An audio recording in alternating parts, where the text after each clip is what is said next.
আসন্ন ত্রয়োদশ জাতীয় সংসদ নির্বাচনে জামালপুর ৩ আসন থেকে প্রার্থী হিসেবে মুস্তাফিজুর রহমান বাবুলকে ধানের শীষ প্রতীকে বিজয়ী করার লক্ষ্যে হাজরাবাড়ী পৌর শাখার আয়োজনে হাজরাবাড়ী উচ্চ বিদ্যালয় মাঠে মহিলা সমাবেশ অনুষ্ঠিত হয়েছে। বিস্তারিত থাকছে জামালপুর থেকে পাঠানো প্রতিবেদনে।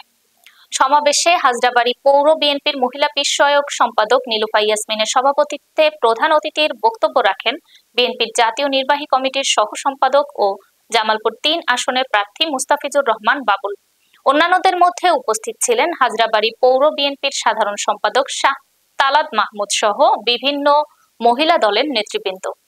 গরিব ছেলে শিক্ষা প্রতিষ্ঠানে ভর্তির ব্যবস্থা করা, তাদের উচ্চতর অনেক ভালোবাসেন।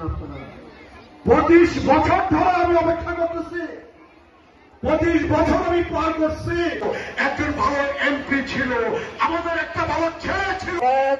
আমার কাছে আপনারা যাবেন, আমার শরণাপন্ন হবে। অর্থ আমাকে টানে না, বৃত্ত আমাকে টানে না, সম্পদ আমাকে টানে না, আমাকে টানে সম্মান, আমাকে টানে ইজ্জত, আমাকে টানে ভালোবাসা, আমাকে টানে মহব্বত। অর্থবিত্ত সম্পদের পিছনে আমি ছুটব না, আমি ছুটব আপনাদের ভালোবাসার কাছে, আপনাদের মহব্বতের কাছে, আপনাদের সমর্থনের কাছে, আপনাদের সম্মানের কাছে, আপনাদের ইজ্জতের কাছে।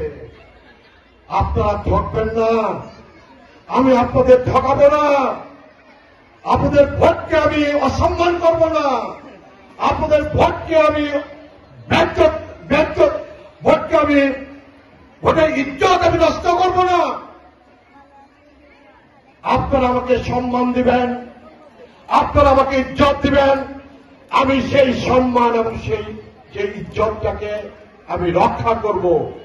মাদক, মেলান্দা মাদারগঞ্জের মাদক আমাদের ছেলেদেরকে ধ্বংস করে ফেলতেছে। আপনারা জানেন, আমাদের ছেলেরা নিরাপত্তা, আমাদের ছেলেরা ধ্বংস হয়ে যাচ্ছে, আমাদের ছেলেরা তারা বিপদগামী হচ্ছে মাদকের কারণে। আল্লাহ পাক যদি আমাকে এমপি নির্বাচিত করেন, এই মেলান্দতে মাদারগঞ্জে মাদকের কোন কারবার চলবে না, চলবে